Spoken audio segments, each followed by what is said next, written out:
Himalaia estava na minha mira como mais uma das montanhas que eu gostava de fazer em paraalpinismo.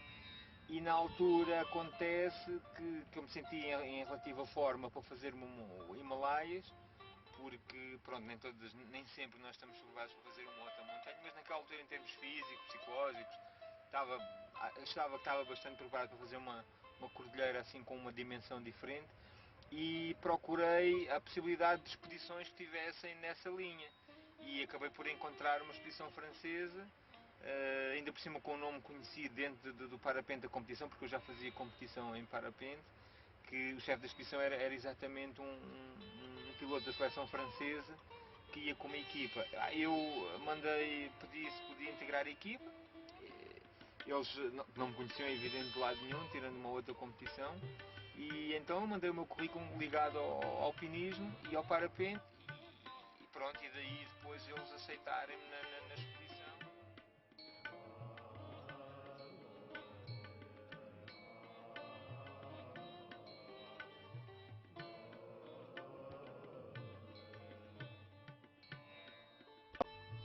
A 4 de novembro de 1997, Samuel Lopes junta-se em Paris aos seus companheiros de expedição Jean-Noël Roche, Bertrand Roche, conhecido por Zebulon, Karine, Antoine, Reine, Georges, Claude, Annie e Claire. Jean Roche, o chefe da expedição, já tinha conquistado 5 cumes acima dos 8.000 metros e Zebulon foi o mais jovem conquistador do Everest, quando tinha apenas 16 anos. Entre os restantes membros da equipa contavam-se uma jornalista, parapentistas, assim como pessoal de apoio logístico.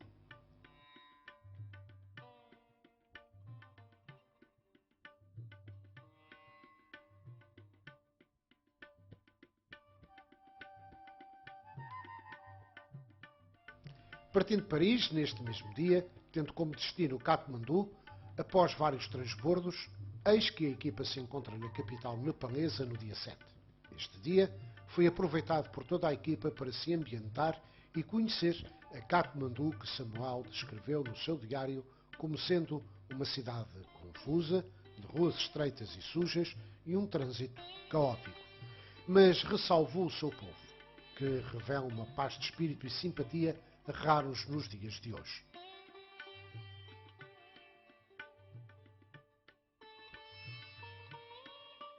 São costumes diferentes, e as culturas também, mas eu acho que está lá tudo, que é a humildade e a alegria de viver nesses sítios.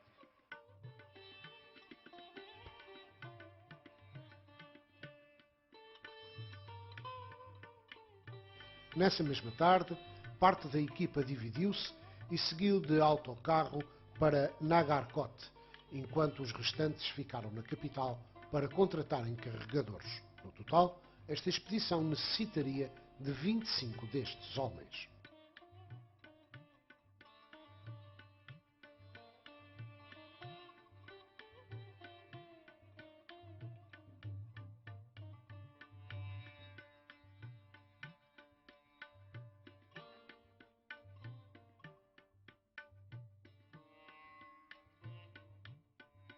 No dia 8, a alvorada em Nagarkot foi às 6 da manhã e os carregadores presentearam todos os membros com um luxuoso chá e uma bacia de água quente.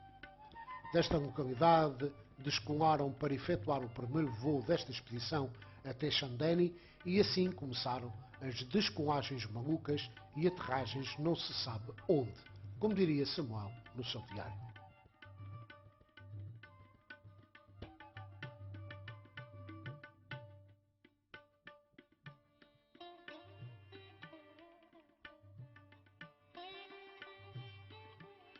Agora, houve como esse, outras descolagens a sotavento das montanhas e depois a passar para Barlavento, com fechamentos nas asas, a sair por cima das nuvens e depois a ir a voar, a descer, mas por meio das nuvens, pelas zonas de azul, para conseguirmos ver no vale.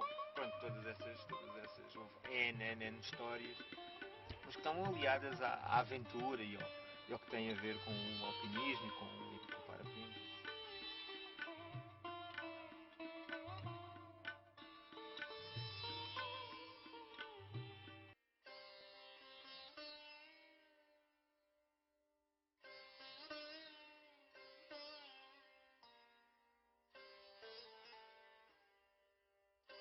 Os parapentistas descolaram um de cada vez, mas aterraram em dois grupos separados.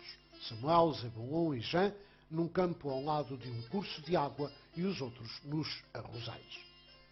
O voo tornou-se uma surpresa para Samuel. As cores, os campos cultivados, as pequenas aldeias nas montanhas e a míriade de cores que pintavam a paisagem encheram os olhos do piloto português.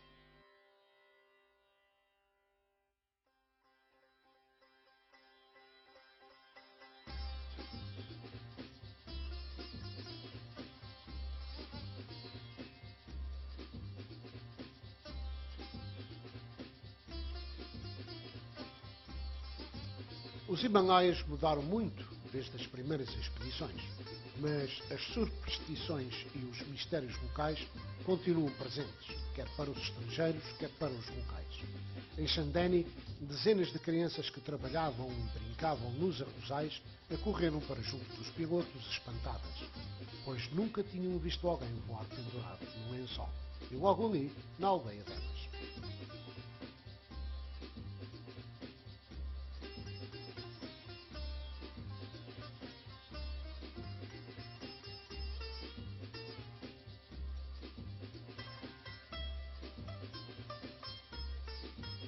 Desta aldeia, os parapentistas saíram de autocarro para Barabiz, onde Edmund Hillary iniciou a sua marcha de aproximação ao teto do mundo do Everest.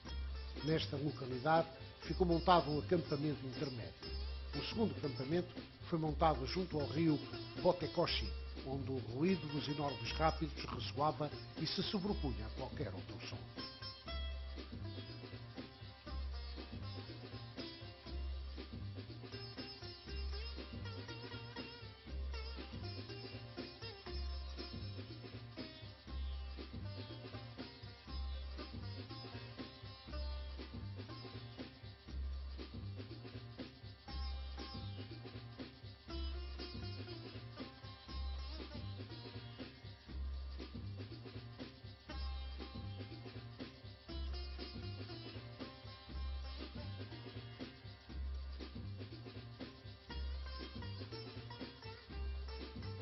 Nos 11 dias seguintes, a equipa não contaria com mais nenhum transporte e toda a expedição se baseava em caminhadas, voos e mais caminhadas. Subimos cerca de 100 metros de desnível e efetuámos o voo, escreveu Samuel. E acabaram por aterrar num vale muito ventoso no meio de um arrozal. Daí tiveram de subir uma vertente para se reunirem aos carregadores que haviam já montado um acampamento. Rodeavam-os agora uma densa floresta e montanhas, e mais montanhas.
No dia 10 de novembro, o avanço fez-se a pé, não haviam voos planeados para esta etapa do percurso. A caminhada foi quase sempre a subir, através de uma esplendorosa floresta, atravessando rios, quedas de água e vales. Os vales sucediam-se uns após o outro, cada um mais bonito que o outro, escreveu Samuel.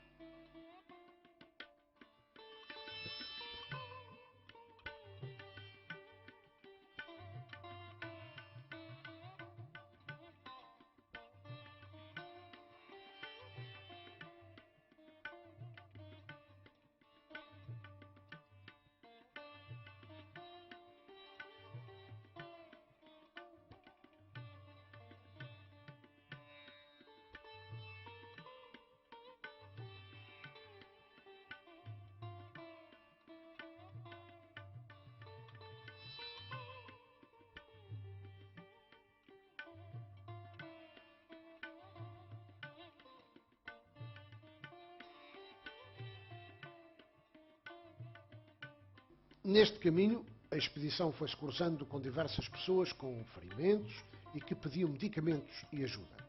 A equipa cruzou-se também com outras duas equipas que desciam das montanhas, porque uma avalanche tinha provocado a morte a alguns carregadores. Este facto veio a deixar a equipa algo apreensiva e mais alerta para os problemas da montanha.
O acampamento foi montado em Dolangsá e pela primeira vez os carregadores chegaram mais tarde devido à chuva.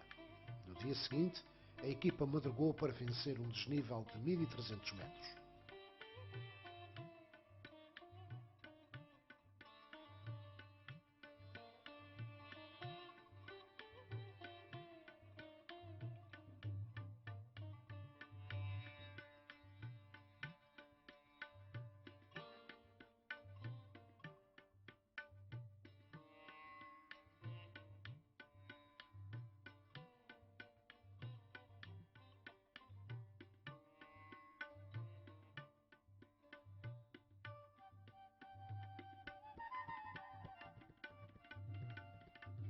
Um local para descolar foi difícil de encontrar, mas o voo foi estupendo. Aterraram num local previsto, em Bigu Bompá, onde existe um mosteiro de monjas budistas.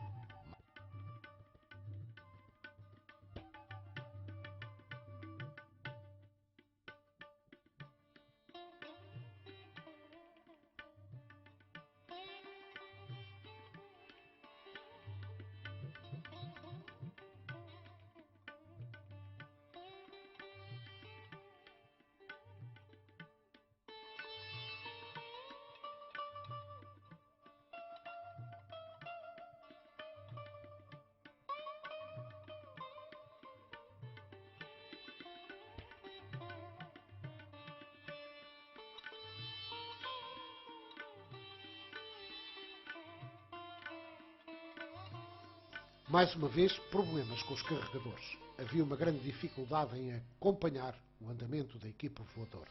Um voo de 30 a 40 minutos correspondia a 12 horas de marcha.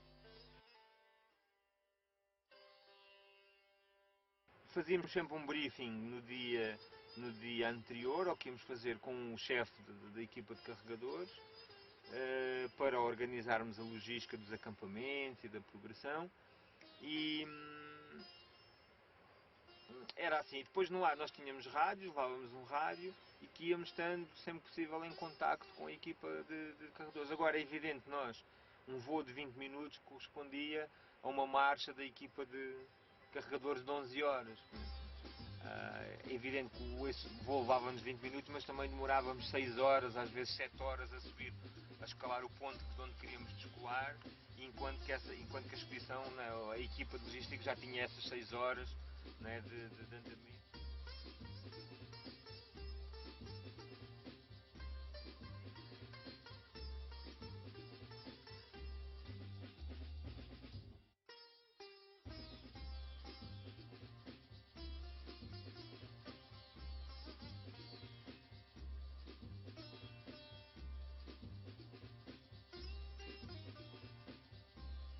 As etapas sucederam-se com um plano invariável. Despertar de madrugada, conquistar desníveis, descolar, voar, aterrar em segurança e acampar.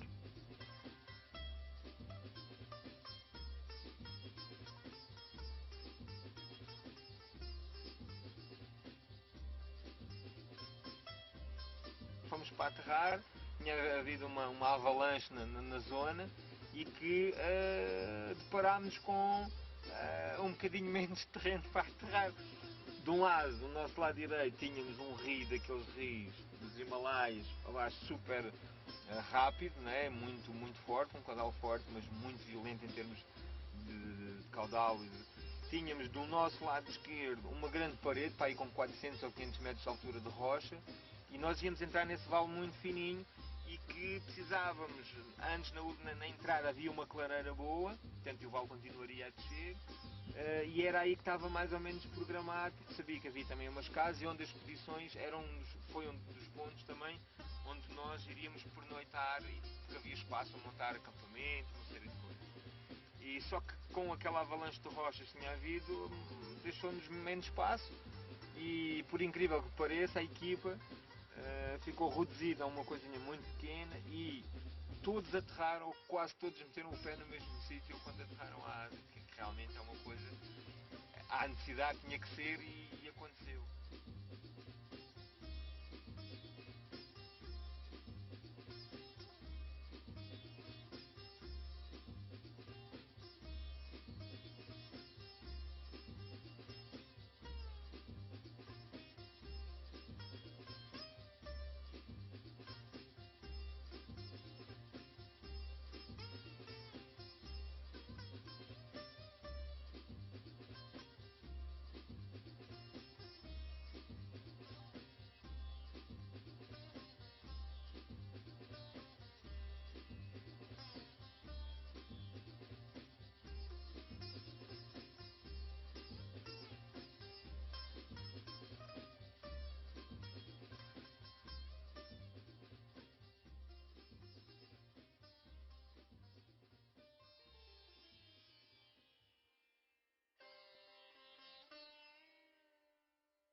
Sucederam-se dias de marcha, maiores altitudes, neve e gelo, e as dificuldades da montanha aumentavam exponencialmente.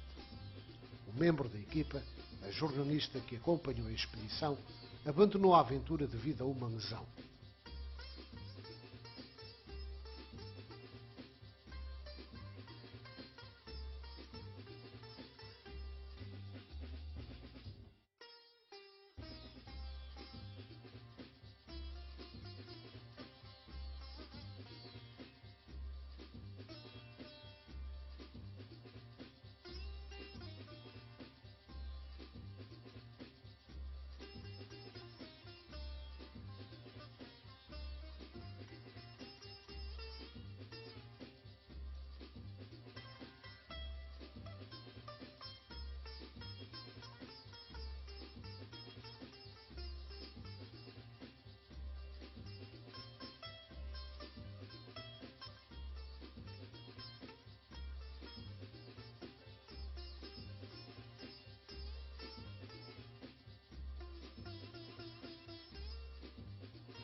Seguiram 5 dias para atravessar glaciares, com acampamentos em solos instáveis e gelados, assim como transposição de vertentes cujo fim os olhos não conseguiam alcançar.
A equipa tentou escalar o Par Charmo, uma montanha com 6.187 metros, mas os ventos fortes e intensos impossibilitaram a tentativa.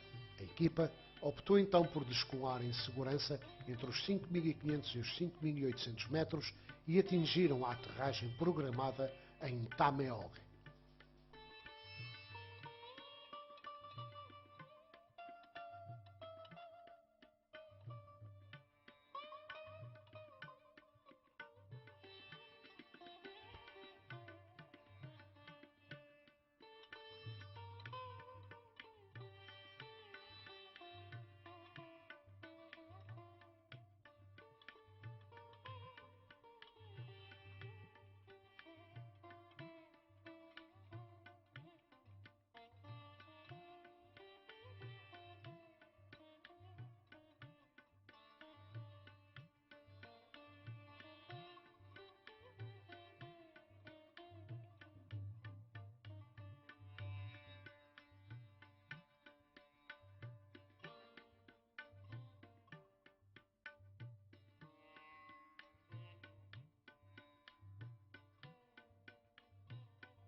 O voo no glaciar Tempo até Namche Bazar foi feito por 4 parapentistas: Zebulon, Samuel, Antoine e Jorge.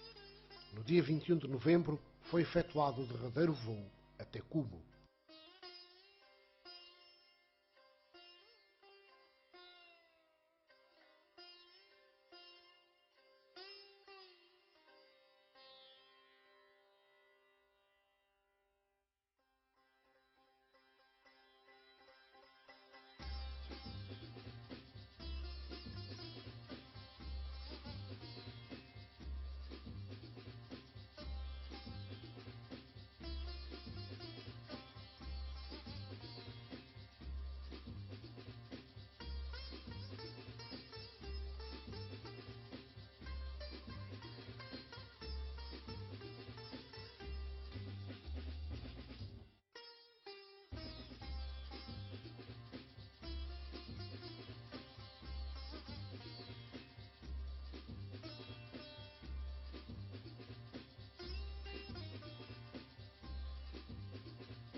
Há mais uma experiência, uma grande experiência na minha vida, né? Uma experiência de vida, essencialmente uma experiência de vida, mais uma experiência de vida. E mais um sonho realizado nos objetivos e nas coisas que programava e estava nas montanhas. Mas eu acho que é mais não há uma coisa muito diferente, foi mais um passo na minha vida, em termos pessoais, em termos profissionais, em termos inclusive de personalidade e de conhecimento. Resumindo, foi o realizar de um sonho.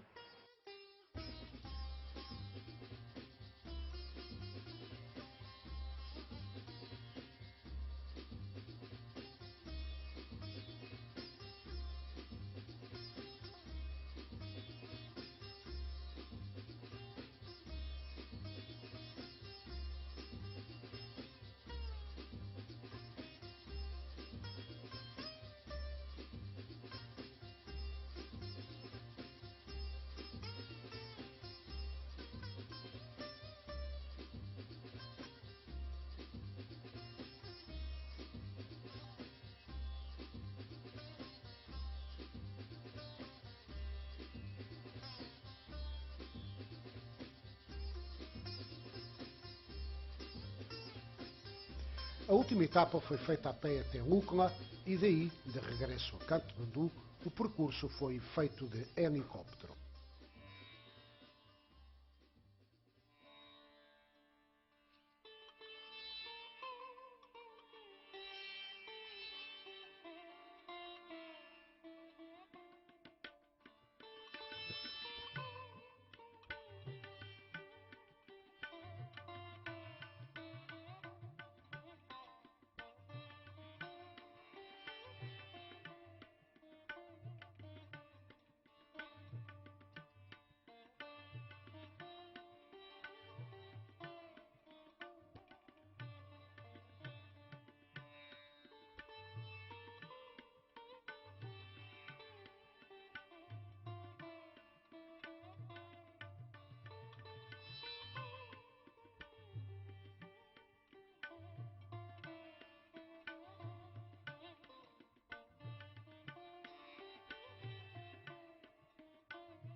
Sete dias depois, Samuel Lopes estava de volta a Lisboa, depois de estar mais perto do céu.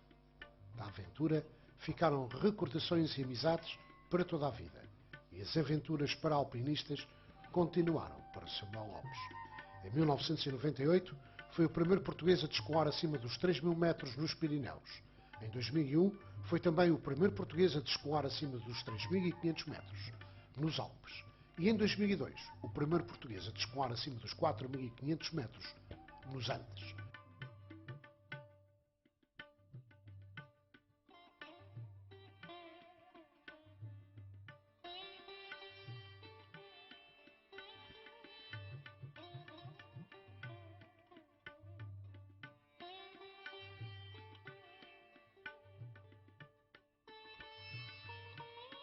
Os restantes participantes também continuaram com outras aventuras. Zebulon descolou do topo do Everest com sua mulher Claire Bernier, num bilugar em parapente, e já descolou de cada um dos 7 cumes dos 7 continentes.